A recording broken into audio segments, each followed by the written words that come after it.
এবং যোগাযোগ ব্যবস্থা একদম আমাদের ভালো না।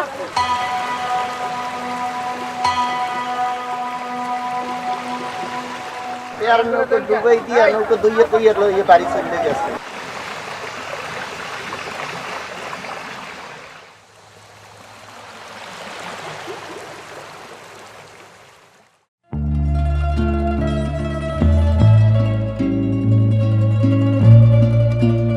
হ্যাঁ দর্শক, এটি বাংলাদেশের ভেনিস। একটু পাশাপাশি দেখুন ইতালির ভেনিস কিংবা ভিয়েতনামের কান্থো নদীর ওপরের ভাসমান বাজার। কোনটি আপনার কাছে আপন?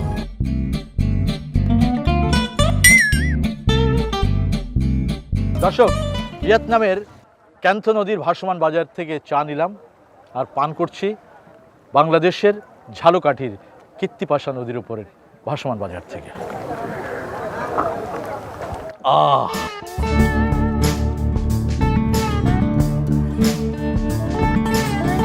পর্যটনের কোন আকর্ষণ এই দৃশ্যটির সাথে নেই। ভিয়েতনামের কোনো ফ্লোটিং মার্কেট, ভাসমান বাজার যদি, নৌকার উপরে বাজার যদি পর্যটনের একটা আকর্ষণ হতে পারে, তাহলে বাংলাদেশের এই ভাসমান কীর্তিপাশা নদীর উপরে ভাসমান পেয়ারার বাজারটি কেন পর্যটকদের জন্য আকৃষ্ট হবে না?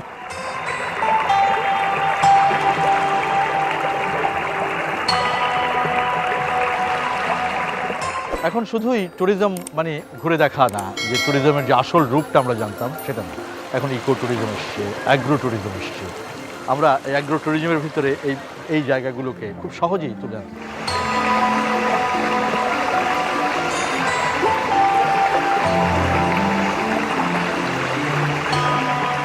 নদী, নৌকা, মৌসুমি ফসল, কৃষকের সুখ দুঃখ মেশা চেহারা সব যেন একেবারে পটে আঁকা ছবি।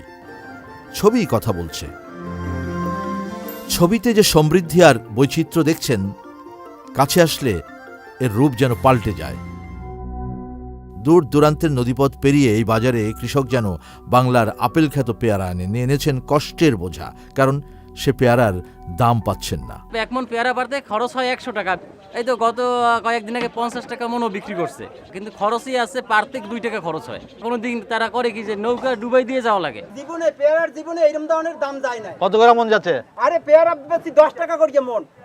আমাদের পাড়া প্রত্যেক পেয়ারার মন মানে 125 টাকা খরচা আছে মন প্রতি। আমরা এই মন প্রতি তো পাই না, প্লাস আমরা 10 টাকা মন পাইছি। 4 জনে 5 জনে এক নৌকো পেয়ারা পারিয়ে আনছে। হ্যাঁ, আমরা 50 টাকা 60 টাকা দাম বলছে, তাদের 4 পয়সা হয় না। সেজন্য পেয়ার নৌকো ডুবাই দিয়া নৌকো দুইয়ে দুইয়ে লইয়ে বাড়ি চলে গেছে। 9 মন পেয়ারা 140 টাকা বিক্রি করছে। নৌকা তো নৌকা আমরা পুরোই দিয়ে গেছে, বিক্রি করতে পারি না। এবং যোগাযোগ ব্যবস্থা একদম আমাদের ভালো না। যোগাযোগের ব্যবস্থা ভালো থাকলে হয়তো বা এটার একটু দাম হইতো। সবার মুখে একই লোকসানের কথা। এই মানুষগুলো বছরের পর বছর স্বপ্ন দেখেন, তাদেরকে স্বপ্ন দেখানো হয়, কিন্তু বাস্তবে ভাগ্যের কোনোই পরিবর্তন হয় না এদের। অথচ কত কিছু হতে পারত এই ভাসমান বাজারটিকে ঘিরে। যদি রাস্তা ভালো হইতো তাহলে আমাদের এই ট্রাক ভরে ঢাকা, খুলনা, যশোর ইত্যাদি জায়গায় যেতে পারতো। আজকেরটাই ভরে যে বিক্রি করতে পারতাম। এখন যা সব নদীপথে যায়, নদীপথে যায়। এখানে পর্যটকরা সাধারণত এখানে আসে না। সরকার যদি একটু কেয়ার নিত তাহলে হয়তো পর্যটকরা আসতো। এই এলাকার প্রান্তিক মানুষগুলো জানে একটু সুযোগ সুবিধা পেলেই তারা ছুঁতে পারত সাফল্যের ঠিকানা।